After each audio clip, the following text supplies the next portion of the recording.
Good Hi, afternoon. Leon. Thank How you are for you? being here. It's an absolute pleasure. Um, I think it's another interesting journey that is about to start. Let's see how it goes. I am particularly interested in being the person on the other side of the camera that wants to ask some questions.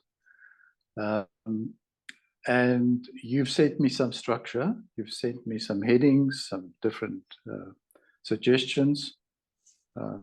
Yeah, could be chapter headings. It could be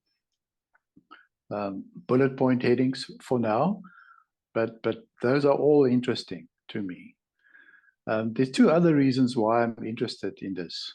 The one specific reason is I'm a lover of the mythologist Joseph Campbell, and Joseph Campbell, for those who know him, he also, for many people it's unknown, but he also, his approach to storytelling and mythology, even today, is adopted by modern companies like the Big Five in Hollywood. Disney, for example, has contracted a very prolific researcher to research the hero's journey, to see how they can adapt that storytelling structure into normal storytelling today. And there's lots to say about that, but this is not the place for that about.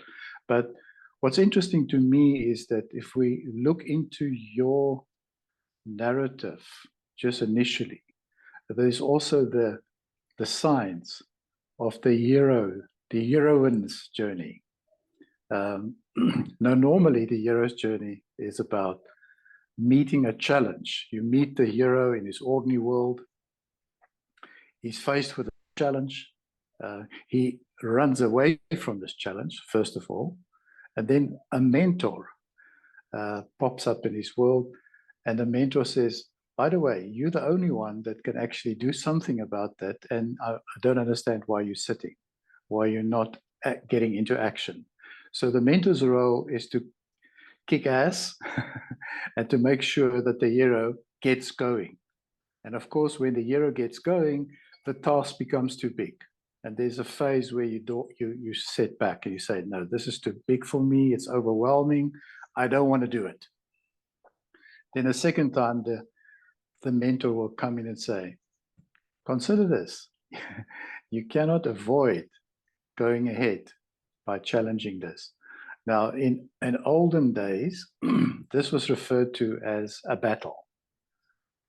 So what the hero then does is he sharpens his sword. He develops his skills for the battle, for the battle.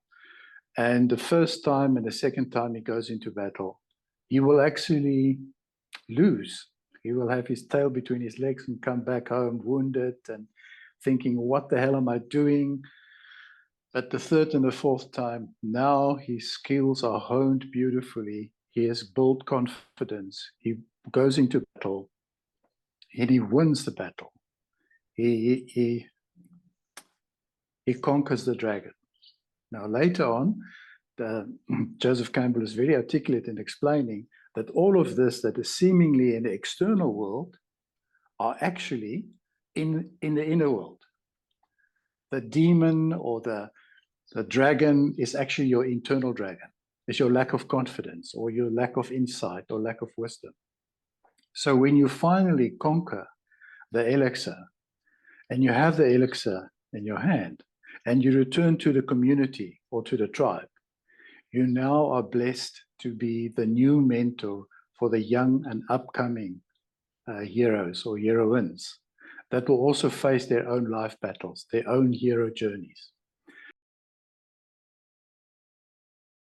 So I just, when I hear you and listen to your story, how it started and how it unfolded, this for me is a beautiful structure also to consider in some of the moments as your narrative unfolds from now on.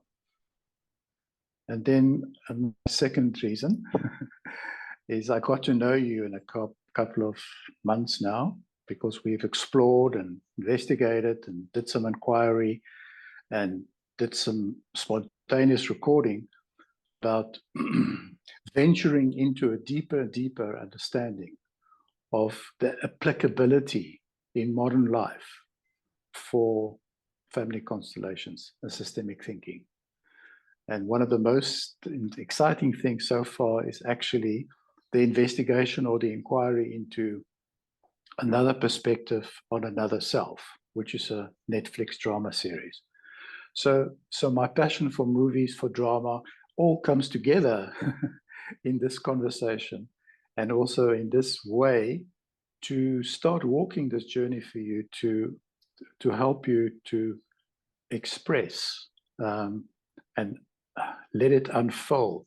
We don't know how this will end, but we are at the starting point, and that's very exciting.